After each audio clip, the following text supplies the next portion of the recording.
friends, this is Archana here. Welcome you all to my channel, Archana's Math Academy. Let's start with the introduction part 2.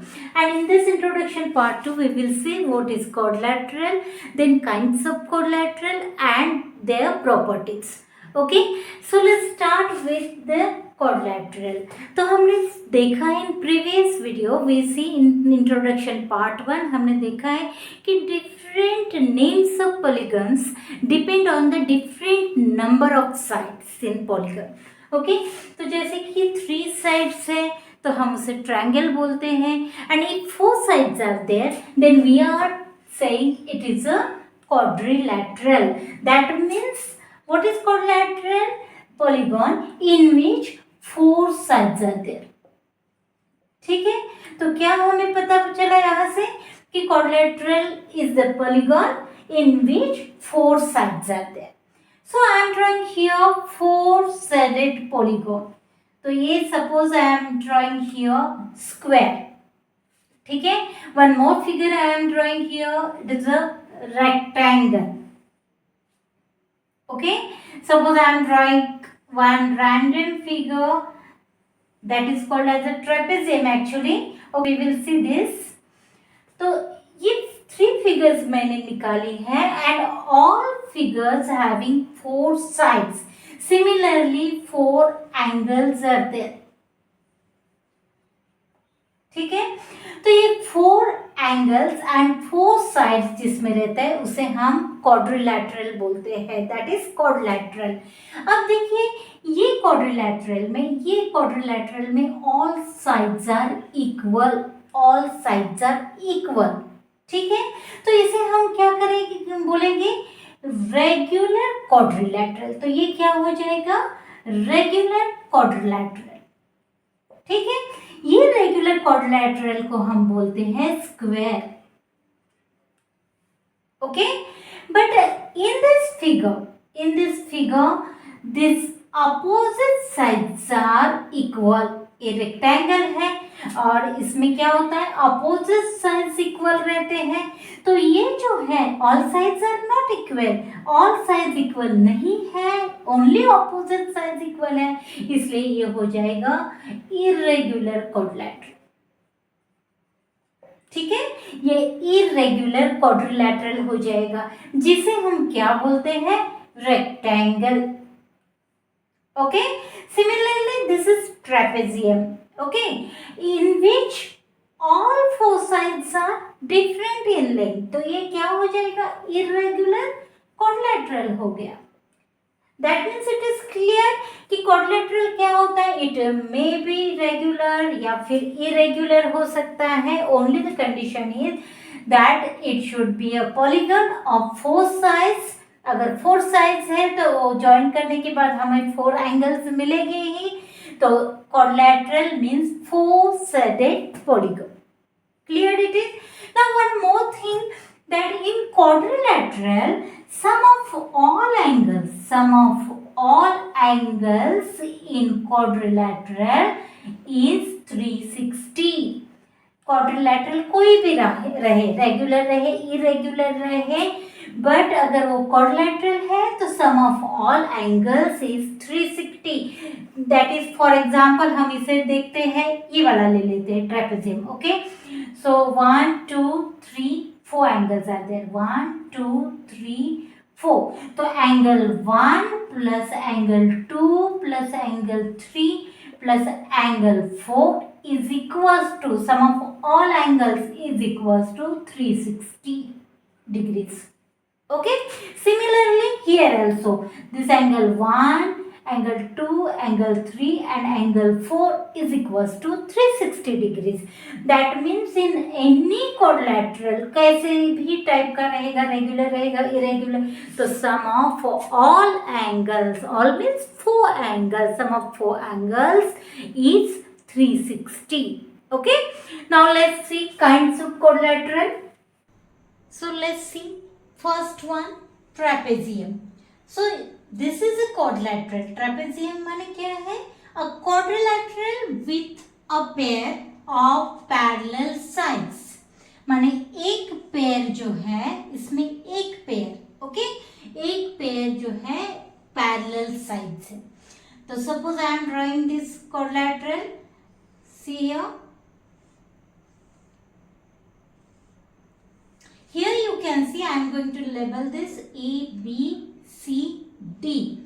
In this figure you can see that these two line segments are parallel. Parallel means क्या होता है? Parallel means these lines or line segments we are saying parallel, जिसमें ये जो distance है ये maintain रहता है, जितना माने 2 सेंटीमीटर टू whatever, तो ये जो है डिस्टेंस मेंटेन रहता है। This two lines are not intersecting anywhere, कहीं भी जाकर ये इंटरसेक्ट नहीं होने वाली, उसे हम पैरेलल बोलते हैं।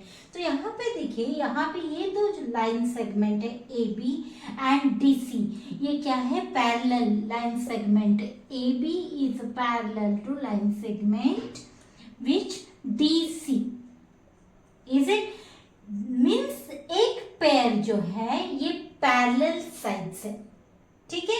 therefore this figure is called as a trapezium, इसलिए हम इसे ट्रेपेजियम बोलेंगे। तो ऐसे मत सोचिए कि ट्रेपेजियम माने ऊपर वाली साइड और नीचे वाली पैरेलल रहती है और ये बड़ी रहती, ये छोटी रहती है, ये बड़ी। No, it can be like this. अगर ऐसा है, ये दो पैरेलल लाइंस है और ये, तो ये भी ट्रेपेजियम हो जाएगा। इसमें ये दो लाइंस जो लाइन सेगमेंट्स जो है वो पैरेलल है, ठीक है। अगर ये ऐसा, this is also trapezium in which this two line segments, this segments are parallel. तो ये कोई भी शेप में सिर्फ condition is there that a pair, एक पेयर क्या होनी चाहिए? Parallel sides. Then we will say it is a trapezium. Got it clear? Next we will see what is kite. Okay?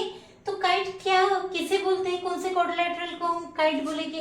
A quadrilateral in which two pairs of adjacent sides are equal. अब सबसे main बात है कि adjacent sides हम क्या किसे बोलेंगे? कि सपोज यहाँ पे मैं एक फिगर क्वाड्रिलेटरल ड्रॉ कर रही हूँ, तो इसको एडजेसेंट साइड्स किसे, जिसमें भी एक कॉमन एंगल आ रहा है, जैसे A B C D I am writing here. तो एक common angle adjacent side, suppose ये ए एंगल ए कॉमन है, कौन से साइड में? ए डी और A B. So this two are adjacent sides. अब बी का अगर हम कंसिडर, एंगल बी अगर कंसिडर करते हैं, तो एंगल बी कौन से इसमें कॉमन आ रहा है? A B and C B में, isn't it? So these two are adjacent side. ये एंगल अगर कंसिडर करते हैं, if C we are considering C point, then CB and CD are what? Adjacent sides. Got it? तो यहाँ पे क्या बोला है कि quadrilateral, kite is a quadrilateral जिसमें two pairs of adjacent sides are equal. तो एडजेसेंट साइड्स, अगर हम ये साइड कंसीडर कर रहे हैं, तो इसके एडजेसेंट साइड ये वाली, क्योंकि ये भी एडजेसेंट साइड होती है, ये भी एडजेसेंट, लेकिन ये आपको दिख रही है काइट है, तो इसका ए वाला साइड बड़ा दिख रहा है, तो कौन सी पेयर इक्वल हो सकती है? This is equal to this. है adjacent side? Yes, because common angle कौन सा है यहाँ पे? बी, ठीक है। तो ये दो साइड्स और ये दो adjacent sides, that is this two sides are adjacent, ये भी दो साइड्स एडजेसेंट है। तो ये साइड्स जो है कौन सी हो जाएगी? A B is equals to, A B is equals to C B. एक पेयर हो गया इक्वल साइड का, एंड सेकेंड पेयर हो जाएगी A D is equals to C D, ठीक है। तो वो quadrilateral, that quadrilateral in which two pairs of adjacent sides are equal. तो है ये फिगर में दो एडजेसेंट साइड्स के पेयर है, दो पेयर है जो इक्वल है। तो हम ये फिगर को क्या बोलेंगे? This quadrilateral is a kite. ये क्या है? काइट है। Clear it is? Now we will see properties of kite. So first property is here, the two diagonals. Now you have learned that diagonals means opposite points हम join करते हैं. Suppose this point I am joining with B with D and A with C. ठीक है? तो क्या है? The two diagonals are perpendicular to each other. माने ये क्या है? ये perpendicular to each other है. Perpendicular to each other. That means making here angles 90 degree. ये चारों एंगल्स जो मेट हो गए, जो ये दो डायगोनल्स इंटरसेक्ट होने के कारण जो भी चार angle, all angles are 90 degree perpendicular है. ठीक है? ये जो साइन हम निकालते हैं ये किस लिए निकालते हैं? 90 डिग्रीज के लिए. तो ये चारों एंगल क्या है? परपेंडिकुलर मीन्स 90 डिग्रीज है. ठीक है? सो The two diagonals are perpendicular to each other. ये जो दो diagonals हमने निकाले हैं ये perpendicular है, यहाँ intersect हो रहे, ये place में ये perpendicular to each other means all whatever four angles are made, ये चारों angles जो है 90 डिग्री के हैं. ठीक है? Now come to the second property. One of the diagonal bisect the other one. Bisect means by means दो, sect means equal part. तो एक जो डायगोनल है वो बाइसेक्ट हो रहा, माने इक्वल पार्ट्स में डिवाइड हो रहा ड्यू टू दिस इंटरसेक्शन. तो यहाँ पे आप देख रहे हैं ये छोटा है ये बड़ा है, लेकिन ये जो पार्ट है ये देखिए, ये जो है इतना और ये दो जो है बाइसेक्ट हो रहे हैं. बाइसेक्ट मीन्स इक्वली डिवाइडेड हो रहे हैं. माने ये अगर यहाँ पे suppose I am giving O, ये जो इंटरसेक्टिंग पॉइंट है उसको O देते हैं, तो AO is equals to length of AO is equals to CO. ठीक है?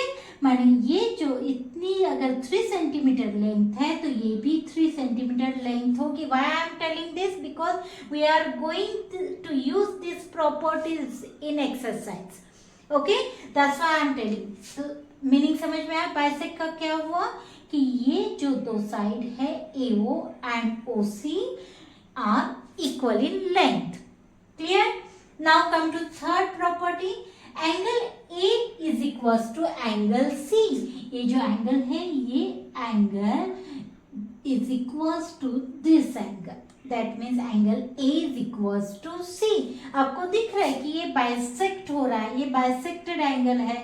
तो ये एंगल जो है A एंड C इक्वल भी है, वो बाइसेक्ट भी हो रहा है एंड सिमिलरली इक्वल भी है. ओके? और आपको हम जब प्रॉब्लम करेंगे तो ये सब क्लियर हो जाएगा. और ये B and D, this two angles are not equal. B is not equals to angle D. Angle B and angle D equal नहीं है. कौन से दो एंगल इक्वल है?